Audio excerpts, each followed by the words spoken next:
Good evening to everyone in the Netherlands and good afternoon to everyone in Canada. Rita, thank you so much for joining us. So here we are. This is the Happiness Hub YouTube channel. And my name is Joyce Bergsma. I'm a nutritional therapist. And I started doing these interviews because I've been meeting so many really interesting individuals that are doing different things in nutrition or other areas that can also help with people with anxiety. And so tonight I have with me Rita Mastrangelo. Welcome, Rita. And we are going to be talking about how to turn picky eaters into healthy eaters. So Rita, I would just like to introduce you. You are a functional diagnostic nutrition practitioner. So that's a little bit different than me, which is a nutritional therapist and functional medicine practitioner. Mm-hmm. And yeah, but I think that really essentially we're doing very, very similar things. Just you are specializing in one area and I'm specializing in working with women with anxiety. So tell us a little bit about what you do exactly and how you got into nutrition and what's your area of interest. For sure. Thank you for inviting me. I appreciate being here and allowing being able to speak about what I'm doing and what I'm very passionate about.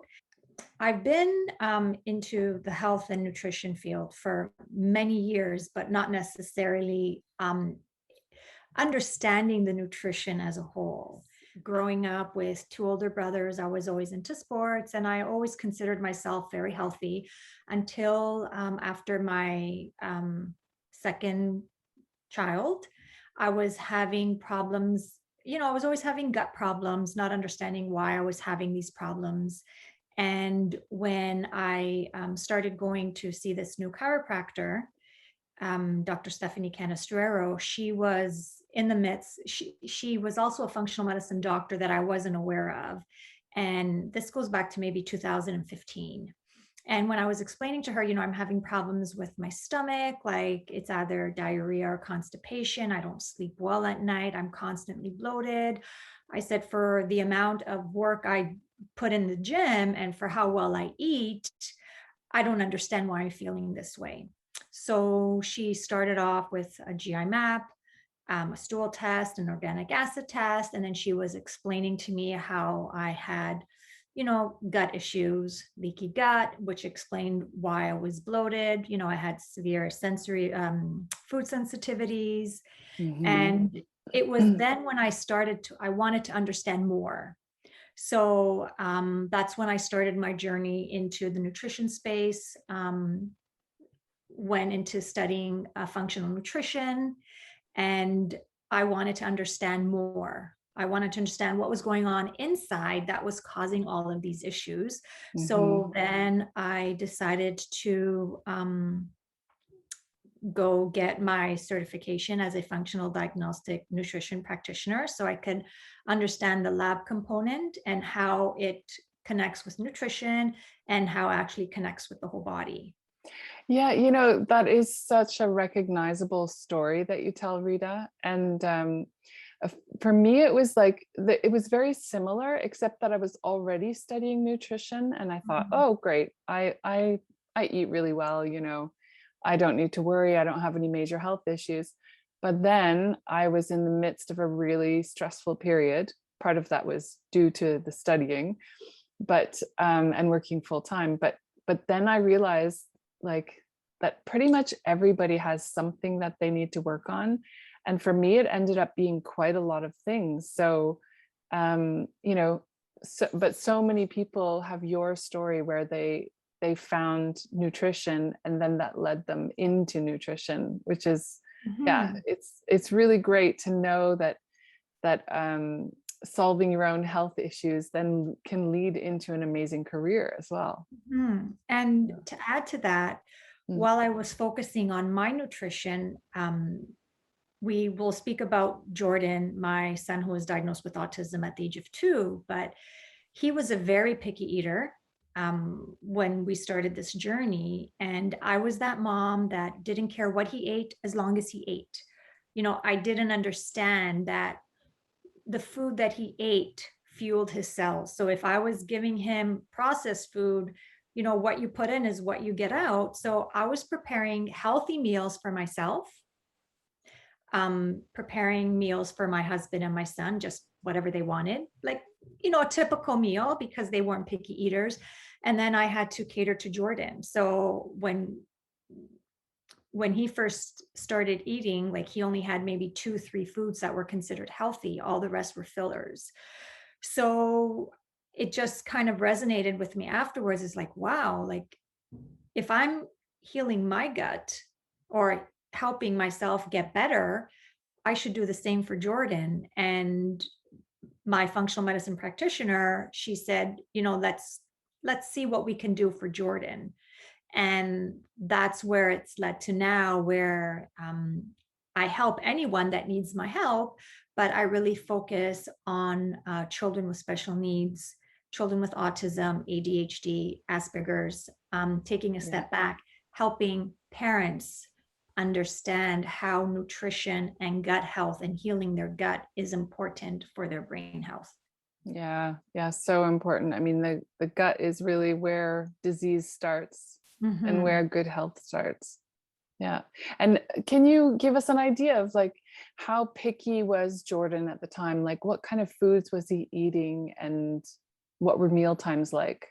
Just to paint a picture. Yeah, there was nothing typical with Jordan. Like life with autism it's like a whole different ball game. He was diagnosed at the age of 2, and we had just noticed that it was lack of speech. But when we got referred to a developmental pediatrician, she said that he wasn't making eye contact, he wasn't pointing, he wasn't playing with toys appropriately, the rigidity was really bad. We couldn't go out because anything could cause a behavior or like just falling to the ground. He used to want to go in circles all the time, inappropriate play. And he was a great eater at first. He used to eat anything we gave him. Like even when we went to, what's dim sum, like he would eat tripe, like just things that were disgusting to me. Like he had a great palate, but then slowly everything just started, he would just start eliminating these foods until we were left with salmon, chicken nuggets, and typical blonde foods, chicken nuggets, fries, pizza, cookies, bread, pasta. And at one point it was recommended to me that I go gluten-free for Jordan, but what I thought gluten-free meant then is totally what gluten-free means now. So my gluten-free then was, okay, I'm going to buy the gluten-free pasta and the gluten-free bread and the gluten-free cookies, instead of now for me, gluten-free is fruits, vegetables, healthy fats, and meats, right? What a difference. It is a big difference. And it's really just sharing your knowledge, spreading the word. We're not just made up of bones and muscle. Yeah. Right. And I learned that through my journey with all of these studies that I've been, engrossed in all these years. Yeah. So I used to, I don't know, I know you're from here, so the fish crackers. Yes, I know the fish crackers. Yeah, I used to look at the flyers. If I saw the fish crackers on sale, I would buy like 10 or 20 at a time. I used to buy the mini Chips Ahoy, the mini Oreo cookies, but they were all fillers, right? And it really affected his behavior, right? But Jordan would only eat a cucumber, would be his only vegetable. And only after 8 months of trying, he was in a treatment program for JK and SK. Run That's by the junior kindergarten and senior kindergarten. Junior kindergarten, right? And senior kindergarten. And it was a treatment program by the Ministry of Mental Health. Right. And they helped me, or they taught me the strategies and the tools to help Jordan get over his picky eating. Yeah. Right. So he learned how to eat a cucumber. It took like the whole year to eat it, but he was managing that. Mm-hmm. And then he would eat salmon. And there was one other thing, I just can't remember what it was at the time. So we were left Yeah. with just really a few foods, and then everything was a filler. But he Yeah. had rosy cheeks all the time. He had eczema all the time. Mm. And there was a time when he touched our diffuser. It blew out hot air. He just let out a cry, but he wasn't in any sort of pain. But then a few days after, his hand was a blister. Oh, wow. Right. So there was so much going on in him, Yeah. and the answer was really in the kitchen. Mm-hmm. Yeah, Right. because I mean, eczema is very often there's something going on with the gut, with the liver detoxification system that's not functioning well. Like, Mm-hmm. and it's about, so you go in there and kind of peel back the layers, right? Mm-hmm. And very key, not just for children, but also for adults. If you are constantly eating the white flour foods, the processed foods, or the blonde foods, as you called them earlier, Mm-hmm. which people here might not be so familiar with, but yeah, it's just putting in empty fillers, as you say, right? Mm-hmm. It's not nutrient rich food. It's high in sugar, and that in fact forces the body to use up more nutrients in order to process it. Mm-hmm. So what else could be going on then in Jordan, that, or what was going on with him, and what goes on with other kids that? Yeah, so whether it's a child with autism, whether it's someone suffering from anxiety, autism to me is it's really just a label. Mm-hmm. There's something going on, and you need to peel back the layers to figure out what it is, right? And when people ask, about autism, it's a very gray area. It's not like black and white, like what exactly is it? And I um, I always say that autism is a body dysfunction that affects the brain. And it's Mm-hmm. triggered by many variables. So it could be like a leaky gut. It could be, detoxification issues. It could be nutrient imbalances, mineral imbalances, mitochondrial imbalances, right? Mm-hmm. And all of these can cause autistic traits, but all of these can cause other I don't want to say a disease, but if someone has suffers from anxiety or some kind of a mood Yes. disorder, if someone has issues with concentration or mood or digestion, um I always think like anything inflammatory that comes out from the outside, Yeah. arthritis, any autoimmune disease, I always think leaky gut, Yeah. because essentially I think about leaky gut. I think about the gut microbiome. It's not balanced, Yeah. right? And talking about the gut, I always try to compare it as your garden. People Mm-hmm. gardening outside, you need to have great soil, right? What are Mm-hmm. you feeding the soil? If you feed the soil with great fertilizer, not glyphosate, right, or Roundup, then your roots are going to be healthy. The stem is going to be healthy, the leaves are going to be healthy, and then your fruit will be juicy and delicious, Yeah. right? Yeah. And that's what I use an example or analogy for your gut. Like, if you feed your gut great things, then the output is great, right? Because Yeah. there is that connection between the gut and the brain, right? And they're Mm-hmm. constantly communicating via the vagus nerve. Yeah. And right. But if you have like the gut also produces those neurotransmitters, right? Yeah. A big part of them. Right. Yeah. And just to speak about neurotransmitters, they're chemical messengers between the gut and the brain, right? And maybe some people don't see that connection, but like if you think about, when you have like a big presentation, you're nervous or you're anxious, you feel it in your head, but then you get butterflies, or that first kiss. Mm-hmm. Like, what does the gut have to do with it? And that's a perfect example or Really good. confirmation that there's that connection, right? Yeah. And I was going to say, and can you just tell us what the vagus nerve is? Like, where is it?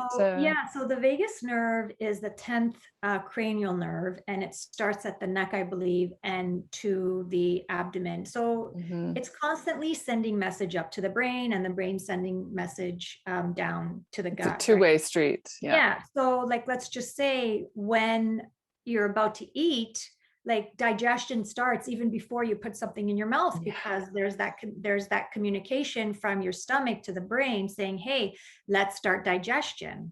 Yeah. Right? Yeah. And if that balance is not there in your gut, and you have that inflammation, it affects those messengers, and it also affects the function. So most of these things, like our immune system, is in the gut. So your GABA, it regulates your anxiety, right? Keeps us your calm. serotonin and your dopamine. So if it's not working properly, then you're not getting all of that stuff going to your brain, right? Yeah. So that's where you can get that anxiety. And I believe with anxiety, there's the physical component, and then there's the mental component. So, sleep and digestion and mood and concentration. And, a lot of children with autism have the same thing. Like, they have all of those symptoms, right? It's all, okay, let's do some testing. And we both do, I believe, the organic acid test. Yes. Right. And it measures the organic compounds, that gives you clues as to what's actually going on It's a in the great body. test. Right? Yeah. And so you do the OAT test, you do the GI map. What are some other common tests that you do? Yeah, so on top of the organic acid test and the GI map test, I also do the food sensitivity test. Because foods are a big component. If you have a leaky gut, the GI map is great to see if you have any parasites that is causing it, or if you have low secretory IgA, right? If you don't have that immune system being strong. But let's just say you run the GI map test and you don't see any of that, then it's like, okay, maybe it's a food sensitivity. And I guess if I may explain to your viewers, a leaky gut really is your small intestine. The way I like to explain it as is like a cheesecloth. Yes. Right. So you have this cheesecloth that is supposed to be absorbing all the nutrients. So anything that comes out of that cheesecloth is all the liquids, right? And those are the nutrients that go to your cells and feeds your cells and gives you energy and all that great stuff. But if you have a leaky gut, it means you have inflammation. So you have these tight junctures that are along the gut lining. And, if, let's say, you eat wheat because no one can digest it, it's like a sharp, let's say, sharp glass that cuts the cheese through the lining. It cuts through the lining, and then you're getting these proteins into the bloodstream, and then it's like the immune system saying, hey, wait a second, what's going on here? Let's get antibodies to tag it or to fight them, but it causes an inflammatory response. Yeah. And let's just stop there for a second, because what I think is very interesting as well for the viewers is to understand that, like, if this is the lining of the gut and you have proteins here, normally the food is supposed to be broken down into amino acids, right? The smallest molecule. And then if it's open, then it will kind of go through the gut as a bigger molecule than it should be. And that's where, when it gets to the outside of the gut in the bloodstream, that's where the immune system is waiting and sending things, scavengers around looking for issues, right? And when it sees a big protein, it's like, whoa, whoa, whoa, you're not supposed to be here. And that's what activates the immune system. And it goes, this is like, we got to go on high alert. There's something here that shouldn't be, right? And then how does that relate to the brain? Well, it causes inflammation, right? And inflammation is systemic. Yeah. So, right, like it goes into the blood and the blood travels everywhere in your body, including the brain. Yeah. Yeah. And not everything gets past the barrier that is there in the brain, but when things are getting past, when they shouldn't be, right? Because there's that barrier, we call it the blood-brain barrier, is normally working really, really well. But if you start seeing having symptoms like anxiety, or even symptoms associated with autism, then that's telling you that, hey, maybe that barrier is not so secure, similar to the gut barrier, right? Yeah. And with children with autism, most of them are, speech delayed, and, they can't express themselves. So you don't really know what's causing it. And going back to the test, a food sensitivity is really great, because you know what foods are part of the problem. Yeah. Right. Yeah. And you can eliminate those and then see what else is going on. And do you also test for toxicity in the body? Yeah, so I also run a hair metal test with Great Plains. I like Great Plain labs. And I also run the heavy metal test as well. And it just identifies, heavy metals in their body, what vitamins and minerals they actually need more of. With respect to my son, we have filtered water. We have reverse osmosis water. And just recently we did tests for all of us. And they were the results came back saying we're deficient in a lot of these minerals. And I didn't know that, drinking filtered water removes that. So you need to add it back in. Right. So it's removing minerals as well as toxic metals. Yeah, that's what you're saying. Yeah. Yes. Yeah. So then you need to make doubly sure that you're getting it in your food and that your digestion's working well, so you're absorbing everything, right? Yeah. Interesting. Yeah, because here in the Netherlands, we have water that tastes amazing. Actually, it's like the best I've ever tasted anywhere. And they have 5 filtration systems, but I cannot say anything to the mineral content, so I'm not really sure what it is. But yeah, that goes to say that testing yourself periodically for various things is really important, especially if you have symptoms, right? Yeah. And who doesn't have symptoms? Yeah, we all do. And we all do. Symptoms is really your body telling you that there's something wrong. And I'm sure you can agree, so many people complain about something, right? We're that in this field, we know, okay, let's take a step back. Let's run these tests on us to see how or what's going on in our body and how we can correct it.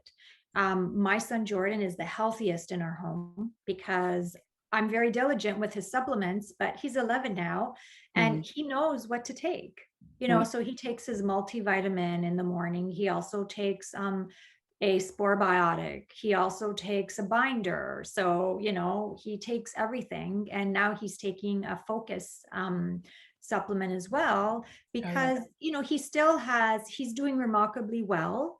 I've been on this functional lab testing and nutrition with him since he was 7 and he's now 11. But focusing on the picky eating, if I may, a lot of these children don't eat well. And parents can go run the tests and they can find out what's going on with their child. Yeah. But if you want your child to get better, the first pillar of health is nutrition. Yeah. Right. But they're picky eaters. And I'm very grateful to have been taught the strategies and tools used to help, let's say, Jordan Mm-hmm.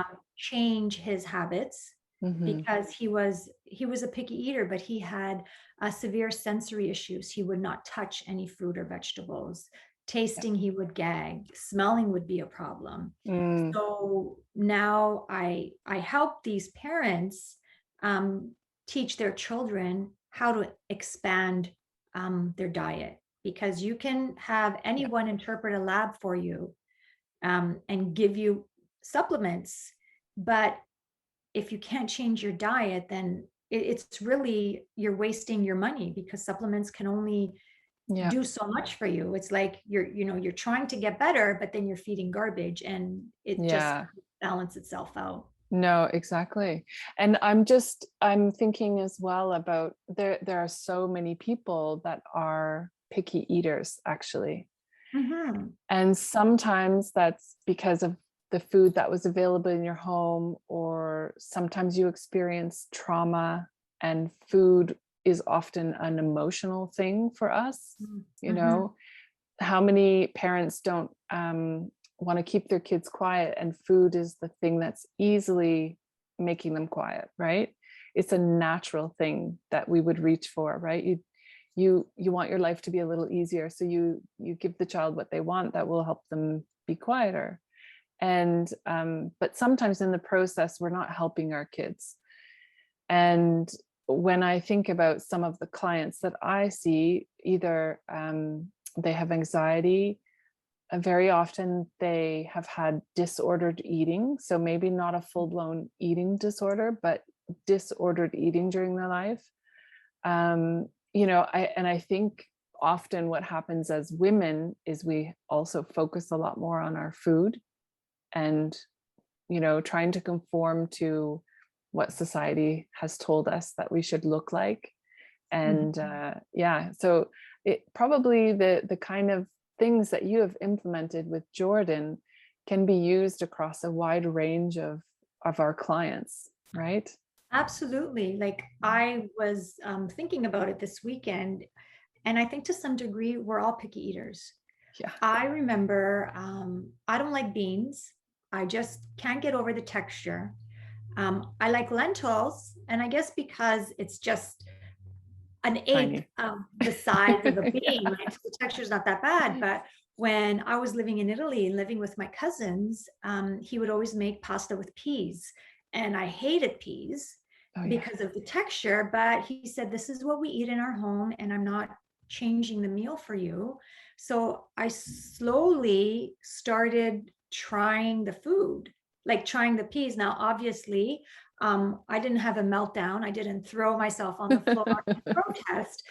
But, I also have my older son has a friend who doesn't like fruits and vegetables, and he just doesn't like the texture.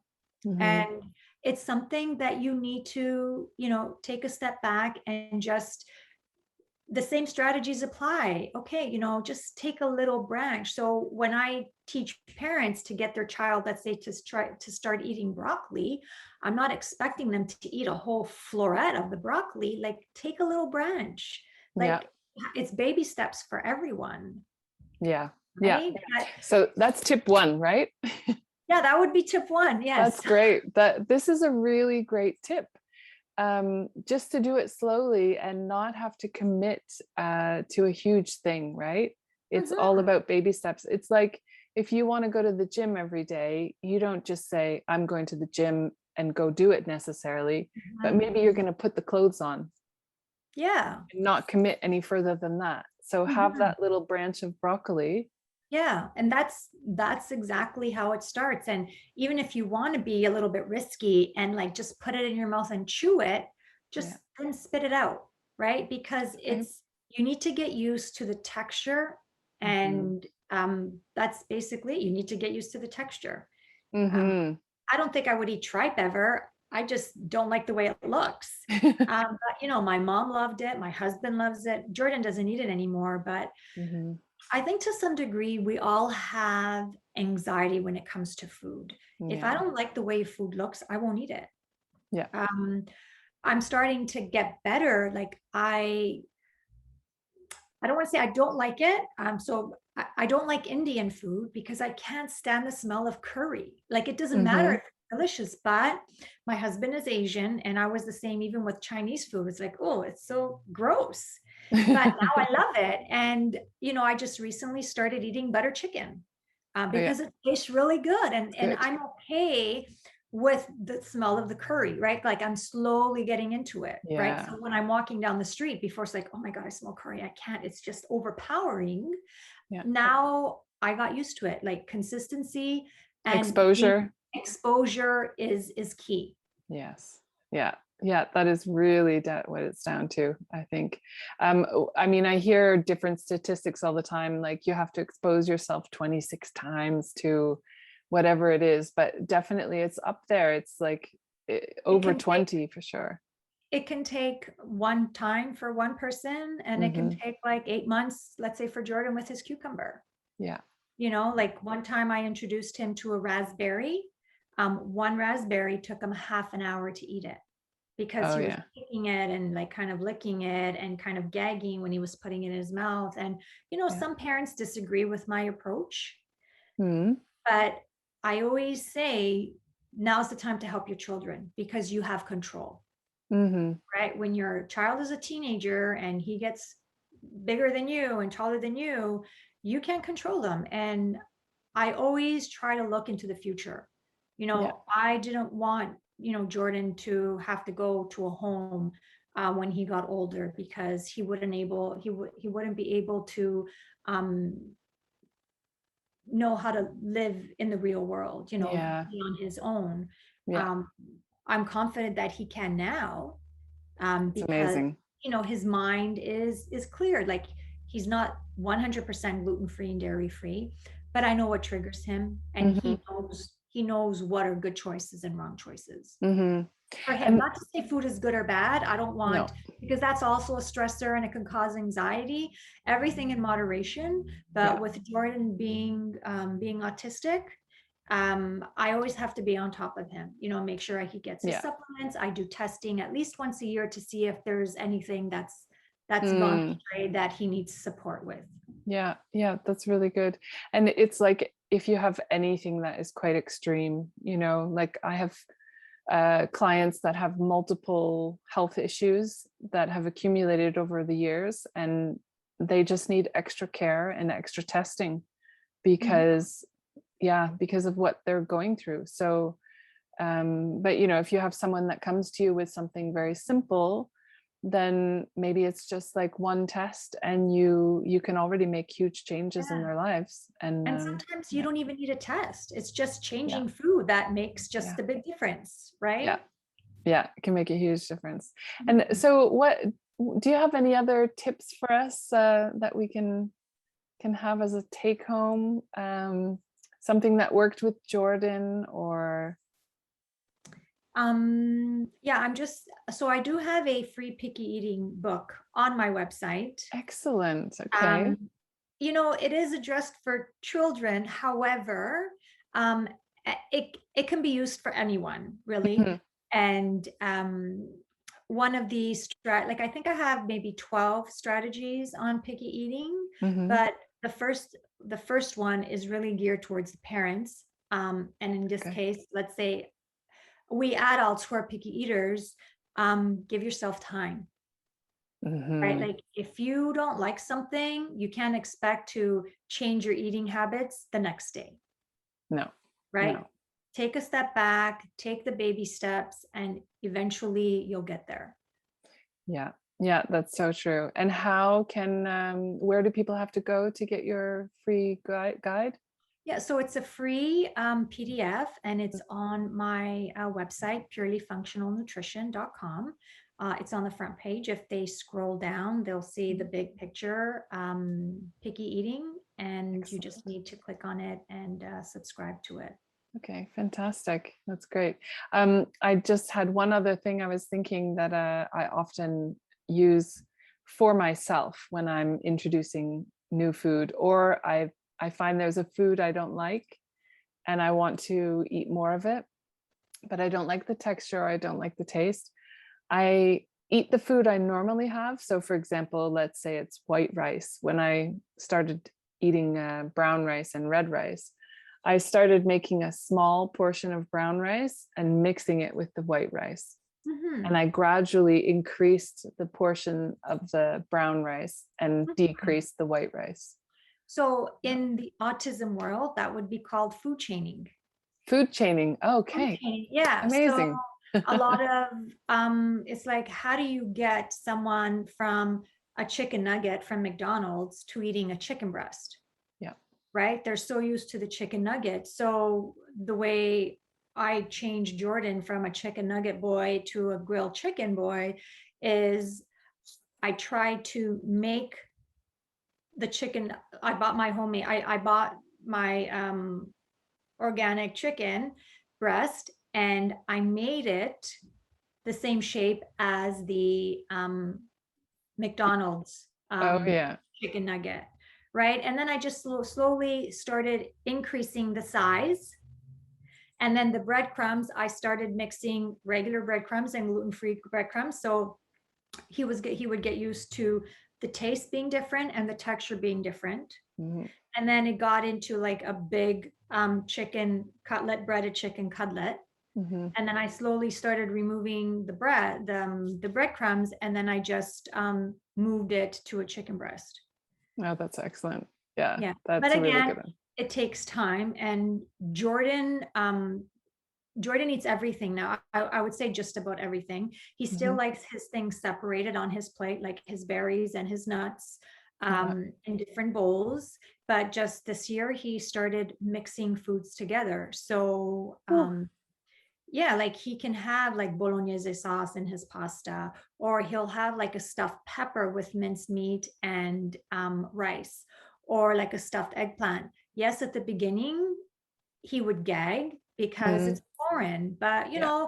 we're always encouraging him and, praising him, and rewards are big as well. And, Mhm. maybe we don't think of it rewarding ourselves as adults, but in the beginning, if Jordan even tried a broccoli, he can have his favorite dessert. So I have a little Oh yeah. visual first and then, first you have your broccoli, then you can have your cake.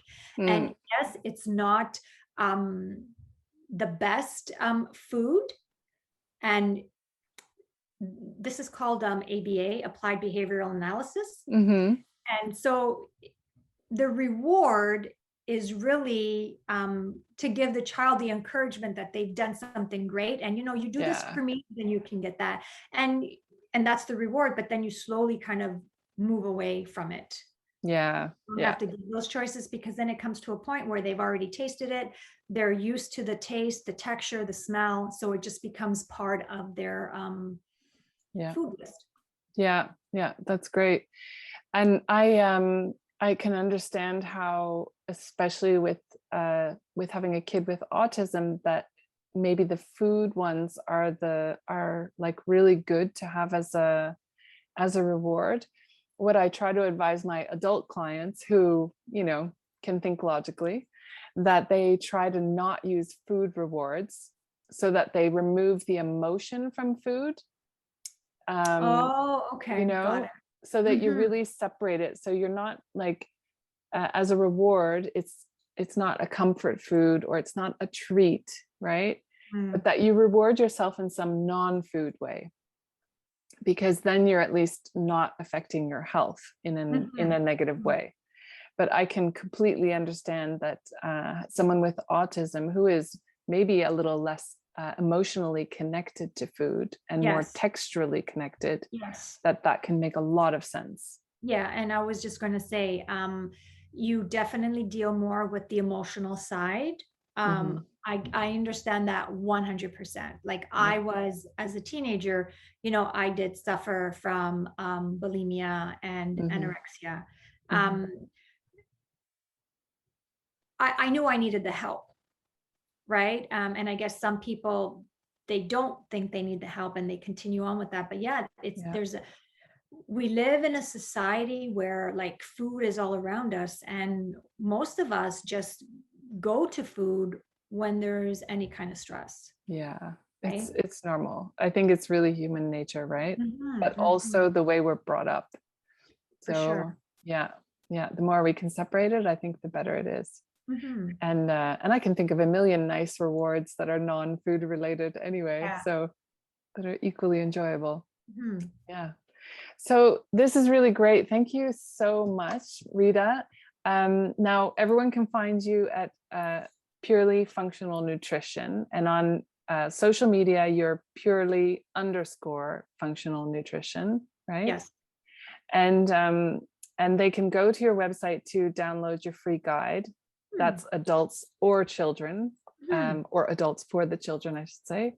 Mhm. But yeah, thank you so much for this. And I know you're rushing off to go to another appointment, but I really appreciate you taking the time in the middle of your day. For the rest of us, this is the evening, the workday is done. But I will be placing the recording on YouTube and sharing it around, and so everyone will be able to watch it later. Yeah, well, thank you for having me. And if anyone has any questions, feel free to reach out. I'm just one click away. And picky eating with autism, it is a challenge for most.